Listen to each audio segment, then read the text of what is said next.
C'est magnifique d'entendre tous ces témoignages à travers de ces cartes. Hein? C'était vraiment une bonne idée qu'on puisse se connaître un petit peu ce soir avec ça, mais comme disait Joanne, toute la fin de semaine est devant nous et nous aurons beaucoup d'occasions de parler autour de table, mais aussi dans les groupes de discussion, dans le temps de prière que nous allons avoir.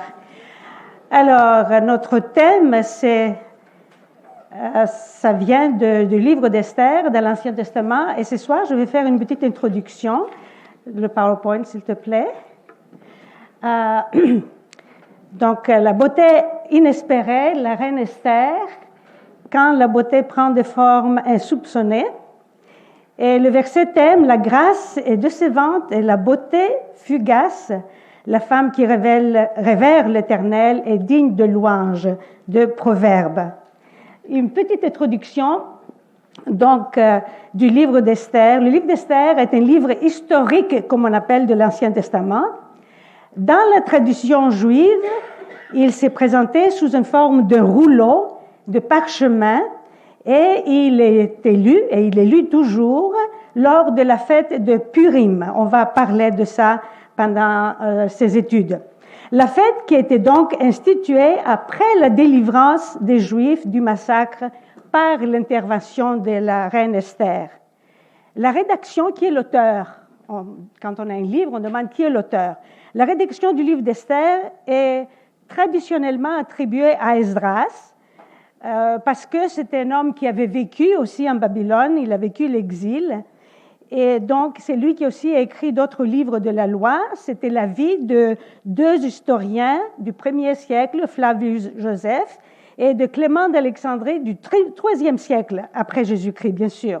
Mais d'autres exégètes de la Bible pensent que c'était Mardochée lui-même, donc le grand cousin d'Esther, qui a écrit le livre. Mais personne n'est sûr, parce que l'auteur du livre n'est pas écrit dans le livre.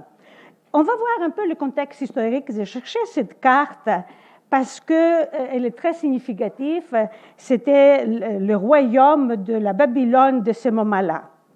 Mais pour comprendre pourquoi il y avait un groupe de Juifs qui étaient en exil, dans l'Ancien Testament, dans le livre de Genèse, Dieu avait fait une promesse à Abraham. Il avait choisi un homme, et au travers de cet homme, il a choisi un peuple, et il avait dit à ce peuple et à Abraham, je vais faire de toi une grande nation, et vraiment, tu auras un grand héritage, on peut dire, et les gens de toutes les extrémités de la terre seront bénis à cause de toi.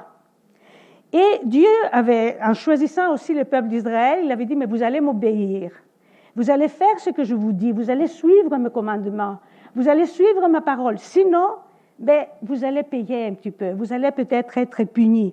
Et c'est ça qui s'est passé très, très souvent.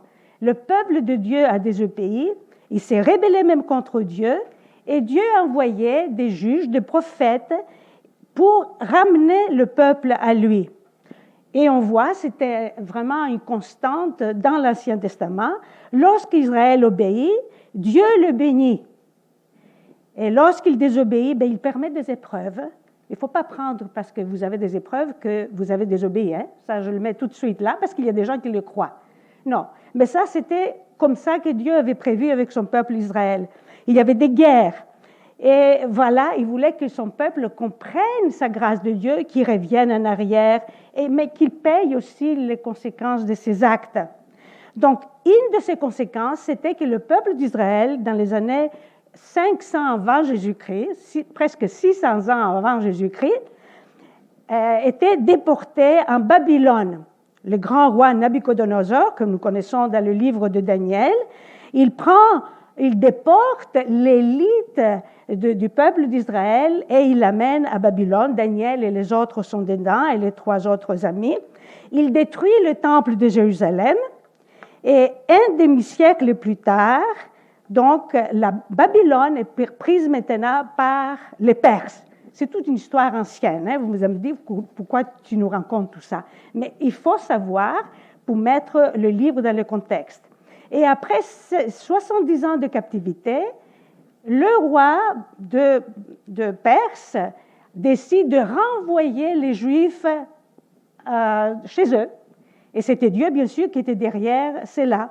Donc, ce mouvement de retour en Terre Sainte débute avec Cyrus le Grand et ça a été poursuivi après par Darius. Je ne sais pas si beaucoup d'entre vous vous souvenez de l'histoire ancienne. Moi, en tant que Grec, on a fait beaucoup de cette histoire parce que même au temps d'Esther, je vous raconterai à un certain moment, c'était où son mari, d'Esther, est allé battre les Grecs, mais il a perdu la guerre. Donc ça, c'est vraiment des faits historiques. Notre sœur a parlé de l'histoire, on fait partie de l'histoire et ce sont des choses incroyables. Donc une partie du peuple retourne en Israël, Néhémie, Esdras. Néhémie reconstruit le muraille de Jérusalem, alors qu'Esdras reconstruit le temple de Jérusalem. Mais il y avait un groupe de Juifs qu'on appelle les Juifs de la diaspora qui ont dit, mais nous, on est bien où on est. On va rester ici et on ne va pas bouger, on ne va pas retourner chez nous, dans notre pays, comme beaucoup d'immigrants qui viennent parfois pour un bout de temps. Merci Janine. Et après, ils disent, mais non, nous, on est bien ici et on reste ici. Donc, les livres de Néhémie et d'Esdras nous racontent l'histoire de ceux qui ont voulu retourner en Israël pour reconstruire et le temple et les murailles, alors que d'autres que nous trouvons dans le livre d'Esther sont restés loin de leur pays. Mais ce peuple, donc, qui était une minorité, ils avaient une foi différente des peuples parmi lesquels ils vivaient. Et ils allaient à contre-courant des habitudes de gens de pays où ils étaient. Ils avaient parfois des difficultés, ils rencontraient des problèmes, c'était des défis pour eux. Comment vivre sa foi lorsqu'on vit dans un milieu païen? Justement, le livre d'Esther, qui date de cette époque, c'est une étude de cas, j'ai dit, de cette question. Et c'est une question pertinente pour nous aujourd'hui. Vous et moi, on vit dans un monde païen. Comment est-ce qu'on vit notre foi? Qu'est-ce qu'on fait avec les problèmes qu'on rencontre? Est-ce qu'on réagit ou est-ce qu'on accepte les choses? Donc, le récit d'Esther se passe à la cour du roi de Perse, aux environs de 485 à 465 avant Jésus-Christ, et il nous présente le défi de cette diaspora. Vous savez qu'est-ce que c'est le mot diaspora? La diaspora, c'est les gens qui sont dispersés partout. On parle, par exemple, les Juifs, c'est un peuple qui est dans la diaspora et qui sont partout. Aujourd'hui, bien sûr, il y a beaucoup de peuples qui sont dans la diaspora. Ça veut dire en dehors de leur pays, c'est un mot grec, ça veut dire ils sont sémés partout. Sporos en grec, c'est la graine. Donc, ce sont des gens qui sont sémés un peu partout dans le monde, c'est d'où vient le mot diaspora en français. Donc, c'est les gens qui sont plantés un peu partout dans le monde et ils sont en dehors de leurs coutumes et de leur vie normale. Donc, c'était l'époque de diaspora et le roi de Perse, c'était un certain Assuérus ou Xerxès, qui était un roi non seulement fort, ces détails sont importants, et puissant, mais c'est un homme égoïste et cruel. Il va devenir le mari d'Esther. Le livre d'Esther contient une seule histoire avec plusieurs facettes qui s'est passée dans un laps de temps de 12 ans. Le premier chapitre nous livre l'histoire d'un palais, n'est-ce pas? Il y a une grande fête qui se passe pendant combien de temps? Est-ce que quelqu'un se souvient? 180 jours. Une fête qui n'en finit pas, n'est-ce pas? Tout ce bon monde d'aristocrates, les princes, les généraux, tous sont tous réunis au palais pour célébrer les victoires du roi Xerxès. Et Xerxès régnait dans tous ces territoires de Moyen-Orient et de l'Asie mineure, sur 27 provinces, dit le livre d'Esther. Et aujourd'hui, ces territoires comprendraient aussi l'Égypte et le Soudan. Alors, les chefs du palais ont préparé le meilleur mets et tout le monde était content, le vin coulait à flot, les gens pouvaient boire tout ce qu'ils voulaient, mais ce n'était pas obligatoire. Les gens qui ne voulaient pas boire, ils ne buvaient pas. Et à la fin de la dernière semaine de cette grande fête de 6 mois, le roi a voulu faire encore une plus grande fête. La reine de son côté, la reine Vashti, a organisé sa fête avec les femmes. Et le roi, après avoir bien bu, il a eu l'idée mirobolante d'inviter sa femme, la reine Vashti, de se présenter devant tout le monde pour montrer sa beauté. C'est ici que les choses se gâtent. La reine refuse de se présenter devant ces centaines d'hommes qui étaient là. Mais pourquoi? Il y a des exégètes encore de la Bible qui disent qu'à cette époque, c'était une coutume que ces femmes belles se présentent toutes nues devant les hommes. Donc, ce n'est pas une doctrine, hein, mais je l'ai lu dans plusieurs livres qu'on explique de cette façon pourquoi Vashti a refusé d'aller se présenter devant tous ces hommes. Donc, le roi est furieux et tous ses conseillers tout de suite lui disent « Mais écoute, il faut renvoyer cette femme, il faut donner une bonne leçon à toutes les femmes du royaume qu'il faut qu'elles obéissent, qu'elles soient soumises à leur mari. » C'est exactement ce qu'on lit dans Esther 1, 22. Donc, tout le monde parle de ce scandale et puis le roi part en guerre contre la Grèce, contre mon pays. C'est pour cela que j'ai mis cette carte. Il vient là parce que toutes les villes de la Grèce, de l'Asie mineure, se sont rebellées contre ce roi. Ils ont dit, on ne veut pas de toi. Et donc, il a fait une guerre qu'on appelle les guerres médiatiques dans l'histoire. Et donc, le roi part là et il perd la guerre à Salamina, dans un truc en dehors de Pirée, qui existe toujours. Alors, le roi perd la guerre. Il rentre chez lui déprimé, découragé, pas de femme pour le consoler chez lui. Et voilà qu'encore une fois, les conseillers viennent lui dire « Mais écoute, tu ne vas pas rester comme ça, déprimé, tu n'as pas de femme, alors on va faire un concours de beauté. Et voilà, on va réunir les plus belles filles du royaume et tu vas choisir la meilleure. » C'est ainsi qu'une jeune juive, née en exil, et orpheline de père et de mère. J'étais touchée de notre sœur. Est-ce que tu viens du Rwanda, par hasard? Burundi, c'est la même chose. Oui, à côté. Alors, je te comprends. Une fille immigrante, orpheline de papa et de maman. Elle a été élevée par son grand cousin Mardoché. Quelqu'un a remarqué la beauté d'Esther et ils ont dit, mais il faut qu'elle soit sur la liste des candidats de reine.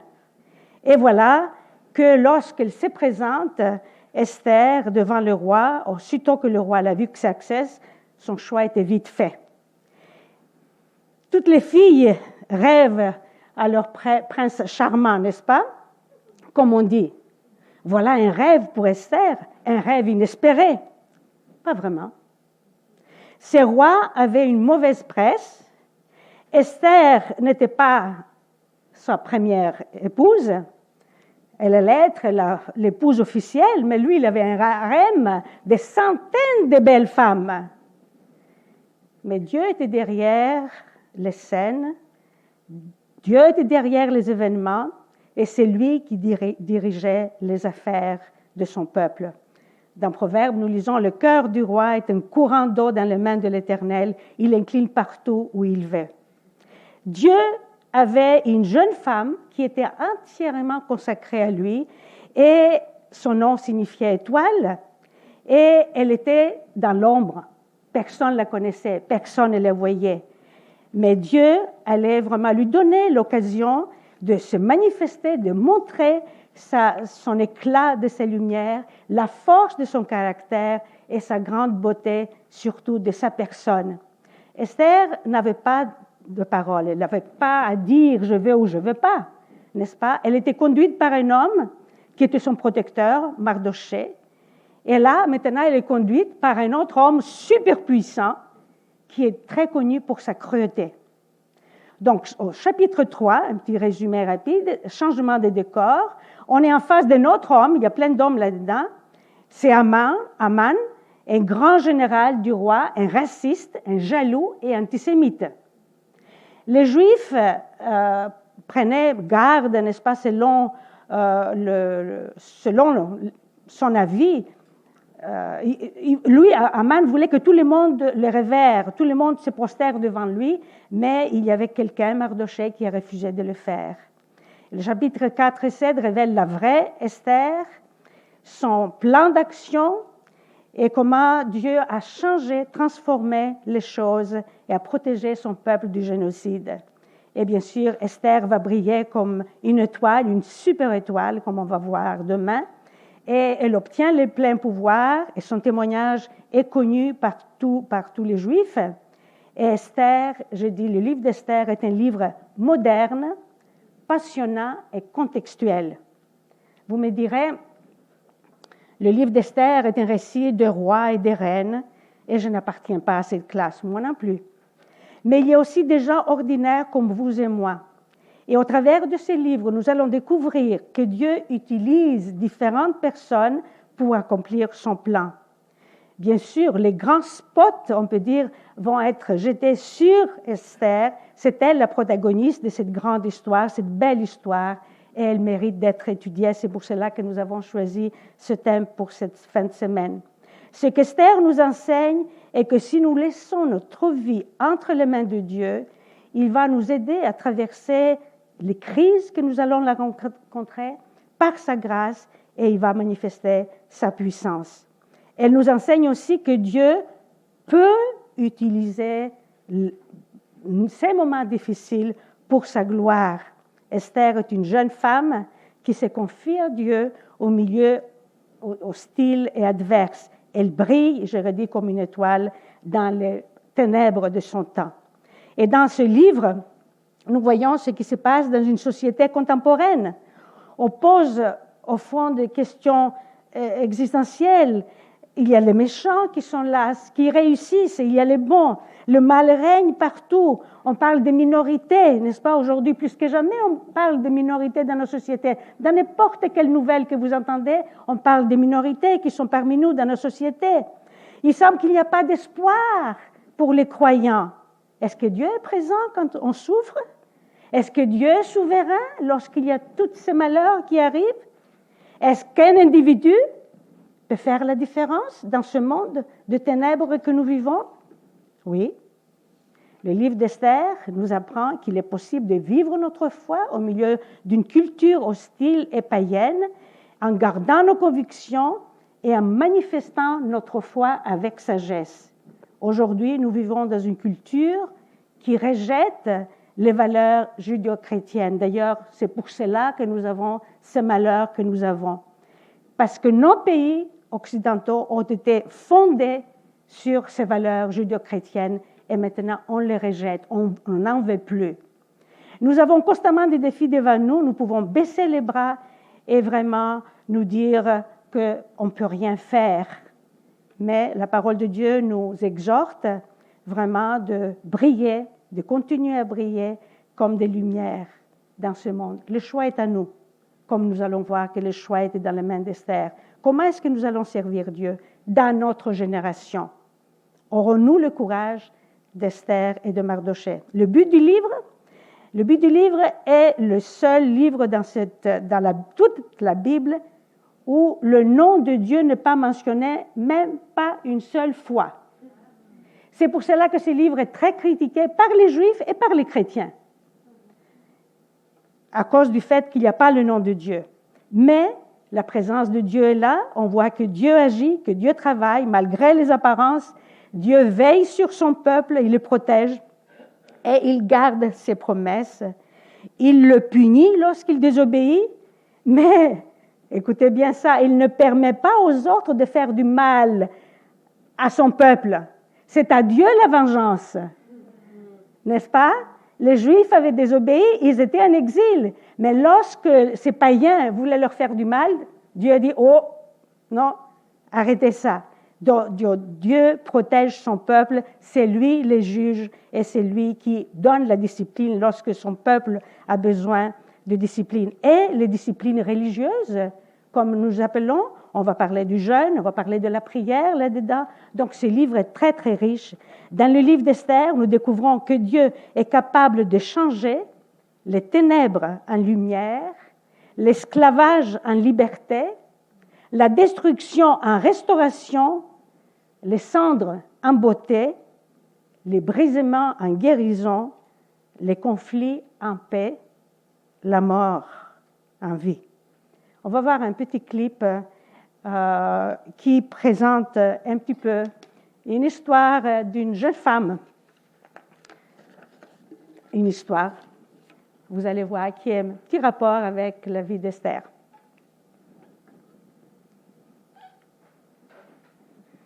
Au IIIe siècle, un prince du nord de la Chine devait être sacré empereur du pays, mais pour ce faire,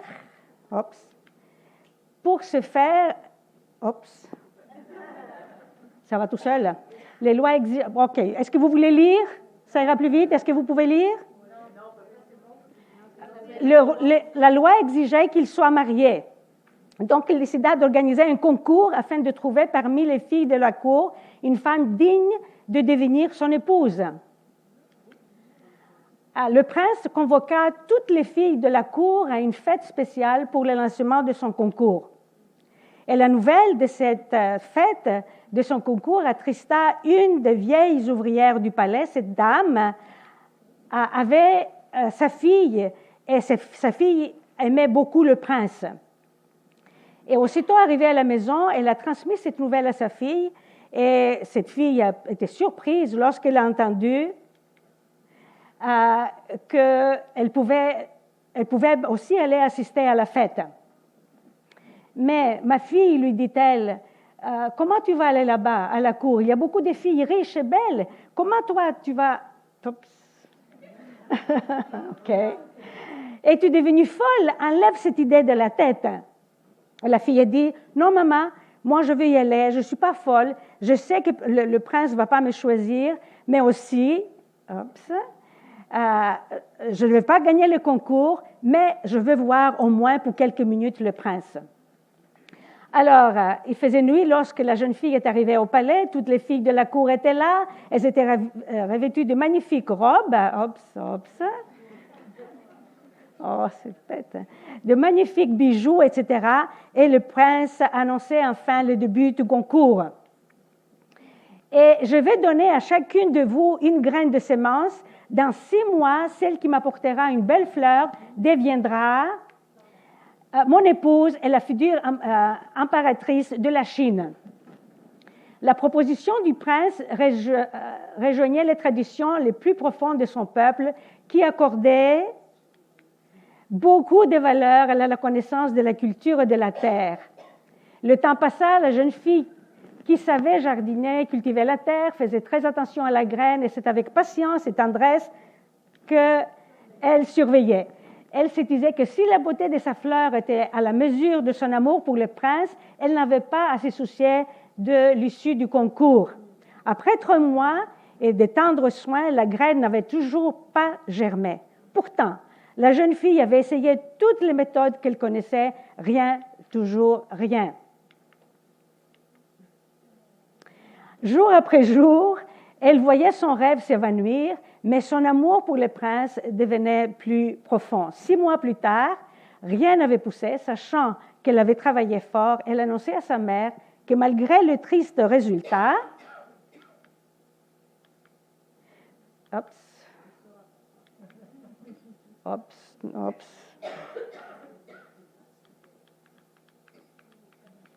malgré le triste résultat, on est là, non? OK. Avant.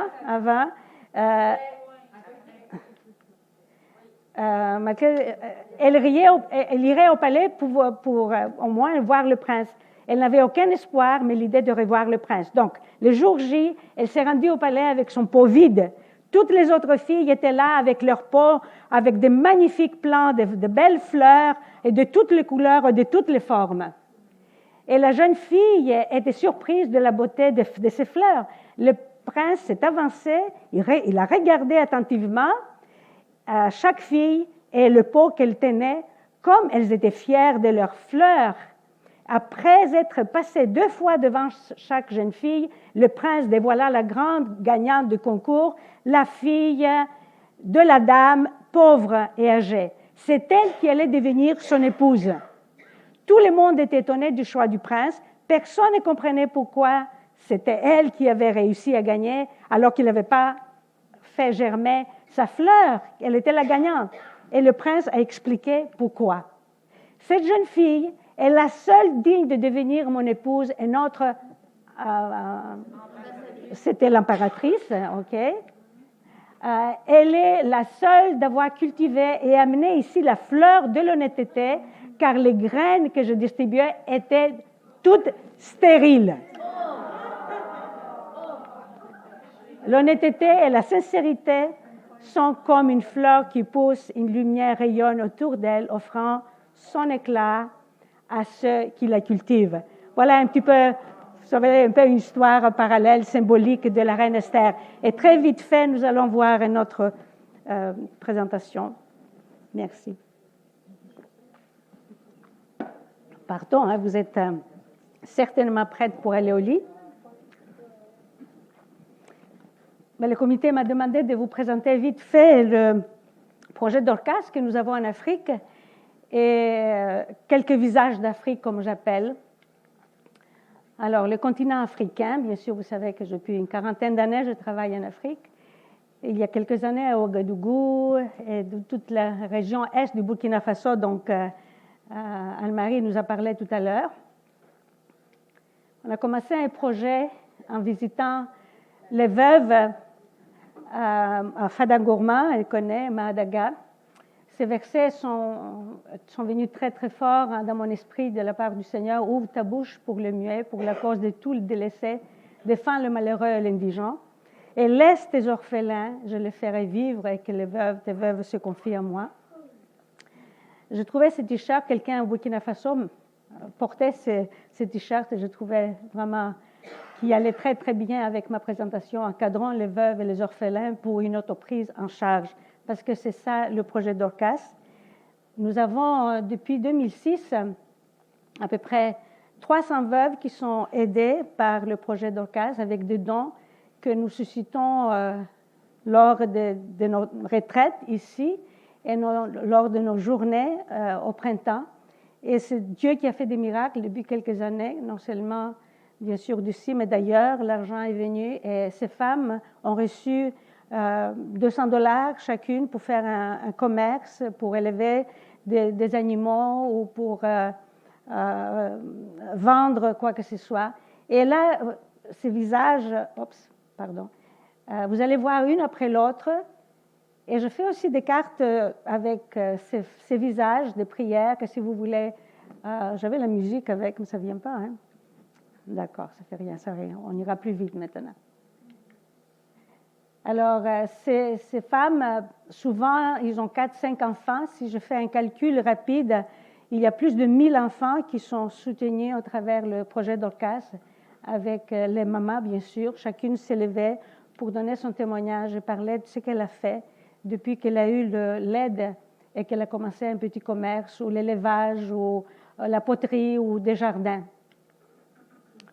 C'est dommage que la musique ne vienne pas. Parce qu'à ce moment-là, ils se sont levés, ils ont chanté, ils ont remercié les donateurs, etc. Vous voyez la beauté de ces femmes aussi. C'est pour cela que j'ai mis visage d'Afrique. Cette femme est très spéciale pour moi parce que la toute première fois en 2006, alors que je faisais un recensement de veuves dans sa région et qu'on écrivait le Noël s'élevait pour prier et remercier Dieu que quelqu'un a pensé à elle. Dans mon dernier voyage, cette année, elle m'a remis une lettre où elle a dit « J'ai une amie qui est blanche, moi je suis noire, mais elle est veuve aussi comme moi, on se comprend, bien sûr, on ne parle pas la même langue, elle ne parle pas le français, elle parle le gourmachema, mais par l'intermédiaire de quelqu'un, elle m'a donné la lettre. » Donc, c'est une de veuve que j'apprécie beaucoup, que j'aime beaucoup. Celle-ci, elle a dansé, elle a chanté. Une autre. Je sais que pour vous, vous pouvez pas reconnaître les visages, hein? Mais pour moi, chacune, quand je vois comment elles étaient avant de commencer le petit projet, et là, l'assurance qu'elles ont pris, et l'aide, cette aide, comment les aider vraiment à aller de l'avant. Ce sont des femmes d'un polygame, ancien polygame. Là, ils m'ont offert même un petit cadeau. On met la même chose. Et les responsables du projet là-bas, on a une journée, on a mangé ensemble.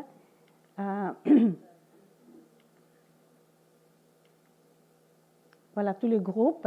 Et c'était des représentants de toutes les régions, 2 par région, parce que c'était impossible de faire venir les 300 femmes pour une journée ou pour même une retraite, ça aurait coûté très cher. Quelques enfants. Son mari était pasteur, cette veuve, et là, elle vit en brousse. Sa fille qui préparait le repas. Cette dame qui est assise à côté de moi, qui me traduisait, Louise, est devenue veuve depuis mon retour de l'Afrique. Et vous allez voir sa photo aussi. C'est ma dernière sur la liste qui maintenant va être même responsable, une des responsables du projet, parce qu'elle est membre du comité de femmes qui s'occupe maintenant de veuves. Là aussi, les femmes chantaient, mais on va aller plus vite. Donc, ces femmes élèvent des chèvres, et l'autre un bœuf, une autre aussi. Prépare les arachides, ils sont très, très bons les arachides en Afrique. Voilà Louise, je viens de recevoir cette photo parce que je n'avais pas cette photo quand j'étais là. Elle n'était pas veuve. Son mari et elle étaient à l'école biblique quand mon mari était directeur là-bas. Et quand Anne-Marie est venue nous voir, et elle est devenue veuve récemment avec 5 enfants. Elle m'a écrit un petit mot qu'elle a fait un peu de le champ de maïs, mais c'est difficile pour elle d'envoyer les enfants à l'école. Donc, le projet va l'aider énormément. Et depuis l'année passée, au mois d'août 2009, on a commencé aussi au Niger. On parle beaucoup du Niger, même hier, il y avait des otages, 5 Français, un Togolais, un Malgache, qui ont été pris au nord du Niger comme otages. Vous savez, il y a l'Al-Qaïda de l'Afrique qui est là maintenant, et c'est un pays qui passe aussi par la famine. Donc, notre petit groupe de veuves, là, une vingtaine, mais le mois d'octobre, on va avoir encore une trentaine de veuves qui vont faire partie du projet. Encore quelques visages, ces femmes qui parlent de l'aide qu'elles ont reçue, qu'est-ce qu'elles font avec, c'est les enfants de la dame avant. Après, je suis allée visiter dans leur petite boutique ou le marché où elles font leur petit commerce. Cette femme, regardez, elle vend des petits sandales, des petits clous. Regardez, ça, c'est des choses qui se vendent au marché. Et c'est avec ça qu'elle gagne de l'argent. Et cette femme, voilà sa maison où elle habite, en pleine ville de Niamey, dans une petite hutte sur une rue. Brigitte. Sur les photos, j'ai imprimé, je mettrai devant demain. Et si vous voulez prendre une photo et prier pour ces femmes, bien sûr, vous ne pouvez pas correspondre avec, mais si vous priez, ce sera vraiment très encourageant pour elle et pour moi et pour notre comité. Voilà, cette femme, elle prépare son poisson, elle l'achète, elle va vendre ses repas devant le grand hôpital de Niamey parce que les malades en Afrique n'ont pas de la nourriture dans l'hôpital. Et les malades n'ont pas de la nourriture, et la famille qui accompagne le malade. Donc, ça lui fait vraiment gagner une bonne somme d'argent. Et voilà, aussi le comité ici, une partie importante de ces projets d'Orcas. Parfois, on se demande, vous savez, on a commencé il y a 4 ans à Tremblant, c'était aussi un pas de foi pour nous. Et parfois, on se demande, mais est-ce qu'on continue? Est-ce qu'on continue à faire nos événements au printemps et à l'automne? Et souvent, j'entends, ça me touche énormément quand mes collègues de mon comité me disent, mais non, on ne peut pas lâcher parce que les veuves en Afrique nous attendent. Alors, voilà, priez pour nous aussi. Voilà.